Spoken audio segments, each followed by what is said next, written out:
ഇവാഞ്ചലിയും അനുദിന സുവിശേഷ വിചിന്തനം. ആണ്ടുവട്ടം 26-ാം വാരം, ഒക്ടോബർ 2 ബുധനാഴ്ച. ഈശോയിൽ എത്രയും സ്നേഹം നിറഞ്ഞവരെ, വിശുദ്ധ മത്തായിയുടെ സുവിശേഷം 18-ാം അധ്യായം 1 മുതൽ 5 വരെയും 10-ാമത്തെ തിരുവചനവും ശിശുക്കളെ പോലെ നിഷ്കളങ്കമായ ഹൃദയത്തോടെ ജീവിക്കുവാൻ നമ്മെ സഹായിക്കുന്നു. സ്വർഗരാജ്യത്തിൽ വലിയവൻ ആരാണെന്ന ശിഷ്യന്മാരുടെ ചോദ്യത്തിനാണ് ഒരു ശിശുവിനെ വിളിച്ച് അവരുടെ മധ്യം നിർത്തി മാനസാന്തരപ്പെട്ട് ശിശുക്കളെ പോലെ ആകുന്നില്ലെങ്കിൽ സ്വർഗരാജ്യത്തിൽ പ്രവേശിക്കുകയില്ല എന്ന് യേശു പറയുന്നത്. ചെറിയവരിൽ ആരെയും നിന്ദിക്കാതിരിക്കുവാൻ സൂക്ഷിച്ചു കൊള്ളുവാനും ഈശോ പറയുന്നുണ്ട്. സ്വർഗത്തിൽ അവരുടെ ദൂതന്മാർ എൻ്റെ സ്വർഗസ്ഥനായ പിതാവിൻ്റെ മുഖം എപ്പോഴും ദർശിച്ചു കൊണ്ടിരിക്കുകയാണെന്ന് ഞാൻ നിങ്ങളോട് പറയുന്നുവെന്ന് ഈശോ പറയുന്നു. നമ്മുടെ കാവൽ മാലാഖമാരെക്കുറിച്ച് ചിന്തിക്കുവാനും പ്രാർത്ഥിക്കുവാനും ഈ തിരുവചനങ്ങൾ നമ്മെ സഹായിക്കുന്നു. നമ്മളെ കാത്തുകൊണ്ടിരിക്കുന്ന ദൈവദൂതന്മാരാണ് കാവൽ മാലാഖമാർ. അവരോട് നമുക്ക് സ്നേഹവും കൃതജ്ഞതയും ഉണ്ടായിരിക്കേണ്ടതാണ്. പാപത്തിൻ്റെ ഗൗരവം കുട്ടികൾക്ക് കാണിച്ചു കൊടുക്കുവാൻ കരയുന്ന കാവൽ മാലാഖയെ കുട്ടിയുടെ അടുക്കൽ നിർത്തിയിരിക്കുന്ന ചിത്രം നമ്മൾ കണ്ടിട്ടുണ്ടാകും.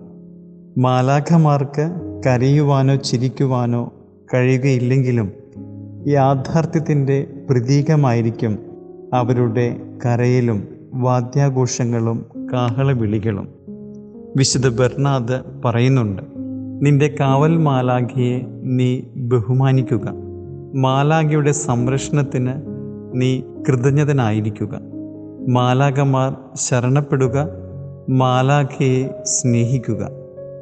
എല്ലാ വിഷമങ്ങളിലും വിപത്തുകളിലും പ്രലോഭനങ്ങളിലും മാലാഖയിലേക്ക് തിരിഞ്ഞ് അപേക്ഷിക്കുക.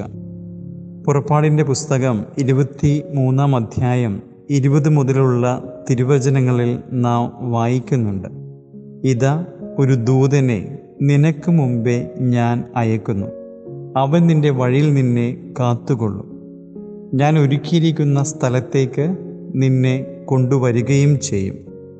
നെട്ടൂരുള്ള ഒരു സെമിനാരി വിദ്യാർത്ഥി ഒരിക്കൽ പറഞ്ഞു, പുഴയുടെ അടുത്ത് നിൽക്കുമ്പോൾ പെട്ടെന്ന് താഴെ വെള്ളത്തിലേക്ക് വീണുപോയി. സഹായിക്കുവാനായിട്ട് ആരുമുണ്ടായില്ല. വീഴുന്ന സമയത്ത് കാവൽ മാലാഖയെ വിളിച്ച് പ്രാർത്ഥിച്ചു. താഴേക്ക് പോകുന്നതിനിടയിൽ മരത്തിനൊരു കമ്പിൽ താഴെ തട്ടിയതുപോലെ തോന്നി മുകളിലേക്ക് ഉയർന്നു. ഉടനെ കരയിലെത്തി വീട്ടിലേക്ക് ഓടി.